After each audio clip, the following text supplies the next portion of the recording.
Welcome to special episode of Race to the White House on Project 2025, a bold and sweeping conservative vision that could reshape America. Now, with the 2024 election approaching, this ambitious policy roadmap is poised to spark major changes to economy, government agencies, and social policies like abortion and immigration. But what does it all mean? Why is it controversial? Why does Trump want to distance himself from this? Stay with us as we decode Project 2025 for you.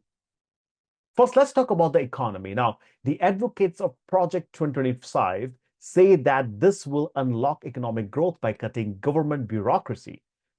But what does these deregulation mean for the average American?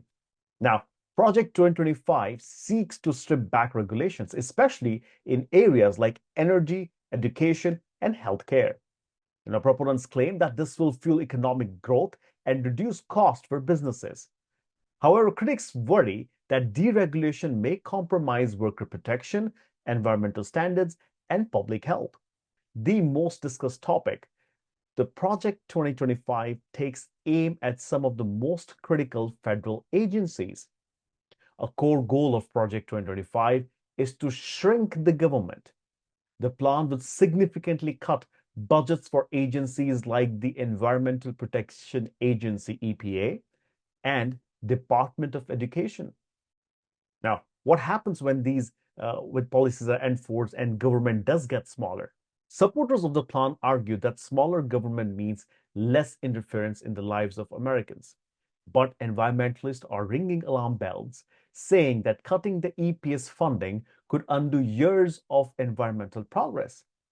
Now, educational advocates worry about the impact on public schools and federal education standards. Abortion is front and center in Project 2025.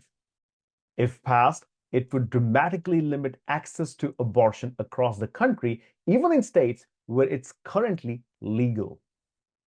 Now, under Project 2025, access to abortion could be restricted nationwide.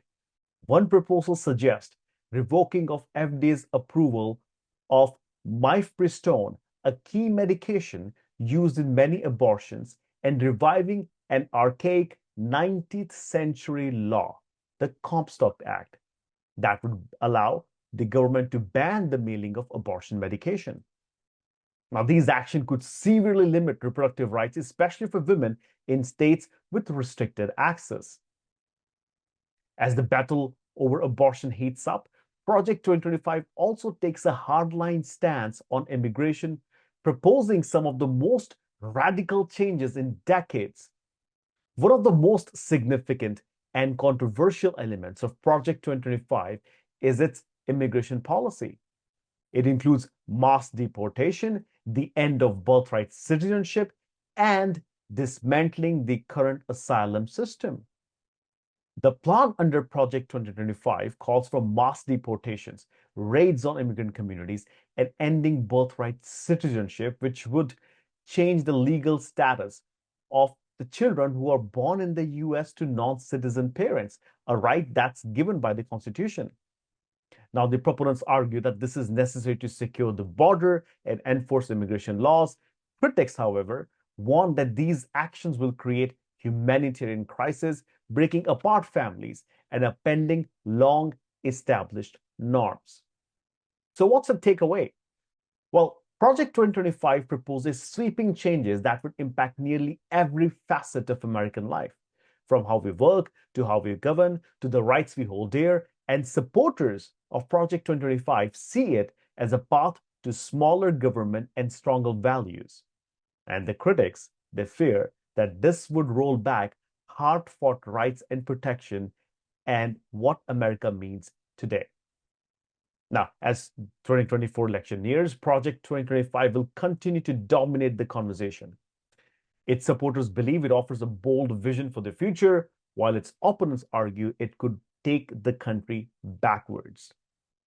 Now, for more updates, do stay tuned with us as we cover every twist and turn of this critical issue and as we cover the race for the White House.